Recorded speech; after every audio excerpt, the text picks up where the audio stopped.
అదే RTV app వార్తల్ని క్షణాల్లో చదివే అవకాశం ఉంటుంది. ఒక న్యూస్ పేపర్, ఒక టెలివిజన్ ఛానల్ మీ చేతుల్లో ఎప్పుడూ ఉంటాయి. 20,000 కోసం ఆ అబ్బాయిని అబ్డక్ట్ చేశామని అలా చాలా డిఫరెంట్గా ఫాల్స్ అలిగేషన్స్తో ఫ్యాబ్రికేట్ చేసేస్తూ ఉన్నారు.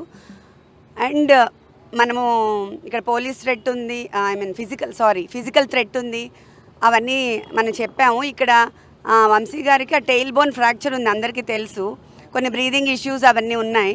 అయినా ఆయన్ని పనిష్మెంట్ సెల్ లాగా 22 hours ఒక రూమ్లో పెట్టేసి ఎవరు రాకుండా, ఎవరితో కాంటాక్ట్ లేకుండా అలా చేస్తున్నారు. ఇప్పుడు ఆయనకి బ్రీదింగ్ ఇష్యూ ఉంది, టెయిల్ బోన్ ఫ్రాక్చర్ అయింది, కింద పడుకోలేరు.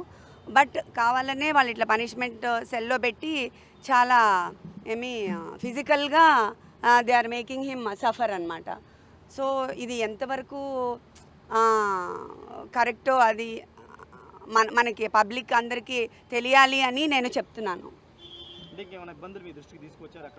ఇది ఫుడ్ అంతా నేను ప్రయారిటైజ్ చేయట్లేదు. మన హెల్త్ ఒకటే మేము చాలా ఇంపార్టెంట్గా చూసుకుంటున్నాము.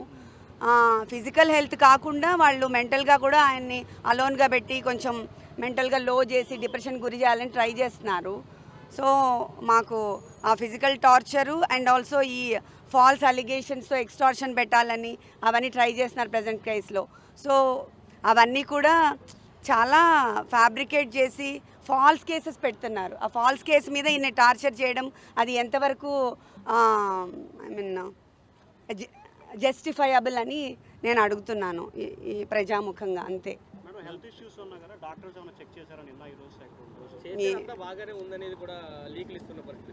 బాగానే ఉంది అంటే ఆయనకి టెయిల్ బోన్ ఫ్రాక్చర్ అయింది.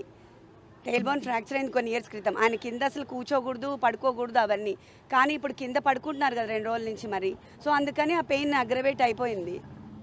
అండ్ ఆయన్ని ఒకటే రూమ్లో పనిష్మెంట్ సెల్ లాగా అంటే మనం ఇంకా ఏమీ అసలు మన మీద అలిగేషన్ ఇంకా ప్రూవే అవ్వలేదు.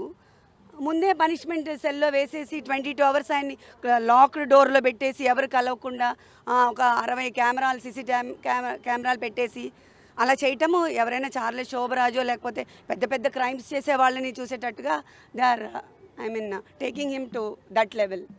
సో అది ఇంత ఫాల్స్ కేసెస్లో అంత చేయడం అవసరం? ఇంకా ప్రూవ్ కూడా అవ్వలేదు కదా. మనం రిమాండ్ మీద కదా తీసుకొచ్చారు, ఇంకా అలిగేషన్స్ ప్రూవ్ కాలేదు కదా. మరి ఎందుకు అంత పనిష్ చేస్తున్నారు ఫిజికల్గా? అంటే ఇప్పుడే మేము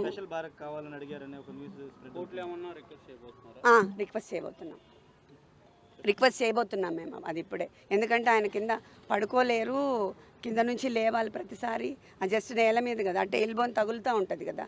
టెయిల్ బోన్ మీకు అందరికీ తెలిసి ఉంటుంది, ఆ వెన్నెముకలో లాస్ట్లో ఉంటుంది. అది ఆల్రెడీ ఆయనకి ఫ్రాక్చర్ ఉంది పాపం. అదొకటి. బ్రీదింగ్ ఇష్యూస్ ఉన్నాయి. కోవిడ్ తర్వాత ఆయనకి చాలా బ్రీదింగ్ ఇష్యూస్ ఉన్నాయి, స్లీప్ యాప్నియా ఉంది. సో ఇవన్నిటికి అట్లా క్లోజ్ రూమ్లో లాక్ చేస్తే బ్రీదింగ్ ఆడదు కదా. బ్రీదింగ్ ఇష్యూస్ ఉన్న వాళ్ళకి ఆక్సిజన్ సప్లై సరిగా అవ్వదు. అవన్నీ ఫిజికల్గా టార్చర్ పెడుతున్నారు ఇప్పుడు.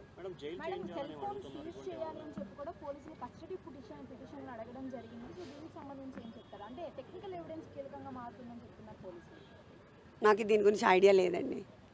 సత్యవర్ధన్ అరెస్ట్ చేసి తీసుకున్నారు, స్టేషన్లోనే ఉంచారు. ఇప్పటికి వచ్చి ఎక్కడ మెజిస్ట్రేట్ ముందు కూడా ఆధారపరచలేదు. ఎలా చూస్తారు దాన్ని? అంటే ఆయన్నే కిడ్నాప్ చేశారనేది కదా కేసు. అదే కదా చెప్తున్నాను. సత్యవర్ధన్ని మేము ఎందుకు కిడ్నాప్ చేశామంటే 20,000 కోసం అంట. అది అసలు ఏమైనా నమ్మశక్యంగా ఉందా? 2 సార్లు ఎమ్మెల్యేగా చేసి మాకు ట్రస్ట్ ఉంది, ఎన్ని కోట్లు ఖర్చు పెట్టాం, ఎంత సర్వీస్ చేసాం మేము. 20,000 కోసం చేస్తామా? అదంతా ఫాల్స్ కదా. దాన్నే ఫ్యాబ్రికేట్ చేసి ఇప్పుడు ఎక్స్టార్షన్ కింద చేస్తున్నారు. ఎందుకు సత్యవర్ధన్ని మెజిస్ట్రేట్ ముందు ఆధారపరచట్లేదు 2 రోజులు బట్టి పోలీసులు? అదే ఎందుకు చేయలేదని అనుకోవడానికి ఏముంది, అది వెరీ మచ్ ఎవిడెంట్ కదండి. ఎక్స్టార్షన్ కేసు ఫైల్ చేయడానికి వాళ్ళు అన్ని విధాలా ట్రై చేస్తున్నారు. సత్యవర్ధన్ ఒప్పుకోవట్లేదు అని తెలుస్తుంది కదా మరి. లేకపోతే వాళ్ళు సబ్మిట్ చేస్తారు కదా మెజిస్ట్రేట్ దగ్గర. దాంట్లో ఇంకా అనుకోవడానికి ఏం లేదు కదా. This is very straight. అవును, అది కూడా మేము సబ్మిట్ చేస్తున్నాం ఇప్పుడు మా పిటిషన్. అవును, ఇంత ఫిజికల్గా అసలు ఏమీ లేకుండా, కేర్సే లేకుండా అలా సఫర్ చేస్తున్న ఫిజికల్ థ్రెట్ ఉంది కదా మరి. తెలియకుండా ఆయన్ని పెయిన్ఫుల్గా చేసి అందరి నుంచి వేరు చేసి 22 hours అదేంటి ఐసోలేట్ చేసి ఒకటే రూమ్లో పడేయడం అనేది ఎట్లయినా ఎలా ఉంటాం మనం అంతసేపు? ఆయన అంత పబ్లిక్లో ఉండే మనిషి. 60 కెమెరాలు పెట్టారు మేడం, 60 సీసీ కెమెరాలు పెట్టారు. చాలా సీసీ కెమెరాలు పెట్టారని విన్నాను నేను. I don't know, I'm sorry. Jail అధికారులు చెప్తూ అదే చెప్పారు, మెంటల్గా బాగానే ఉన్నారు, ఆయన స్ట్రాంగ్ ఉన్నారు.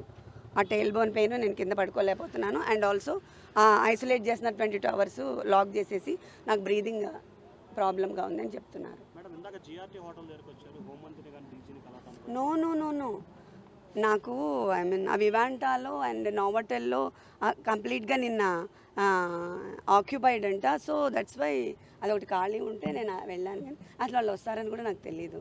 I'm not aware of all this. Jail అధికారులు చెప్తూ అన్ని ఫెసిలిటీస్ బాగానే ఉన్నాయి, ఎక్కడ ఇబ్బందులు ఏం లేవు, డాక్టర్లు కూడా అబ్జర్వేషన్లో ఉన్నారు.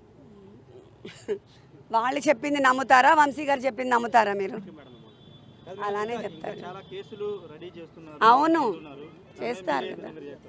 చెప్పాను కదా ఇప్పుడు, అప్పుడు ఇది ఎక్స్టార్షనే పెద్ద ఫేక్. ఇంకా ఇంతవరకు ప్రూవ్ చేయలేదు, కేసులు పెట్టడానికి ట్రై చేస్తున్నారు, ఇంకా ఏం ప్రూవ్ కాలేదు. కానీ ఇంత ఫిజికల్ టార్చర్ గురి చేస్తున్నారు, ఫిజికల్ అండ్ మెంటల్. జగన్ గారు మీకు ఏమైనా ఫోన్ చేశారా? పార్టీ సపోర్ట్ మీకు ఎంతవరకు ఉంది? పార్టీ సపోర్ట్ చాలా ఉంది నాకు. అక్కడి నుంచే మాకు ఐ మీన్ లీగల్ సెల్ అంతా మనకి అక్కడి నుంచే వర్క్ అవుతుంది, బాగా హెల్ప్ చేస్తున్నారు. Thank you very much. Jagan గారు మాట్లాడారా మేడం? మీతో మాట్లాడారు, ధైర్యంగా ఉండమని చెప్పారా? చెప్పారు నాకు. నెక్స్ట్ వీక్ ఆయనతో మీటింగ్ కూడా ఉంది. మరిన్ని వీడియోస్ కోసం ఛానల్ ని సబ్స్క్రైబ్ చేయండి, లేటెస్ట్ అప్డేట్స్ కోసం వాట్సాప్ ఛానల్ ని ఫాలో చేయండి, అండ్ లింక్ డిస్క్రిప్షన్ లో ఉంది.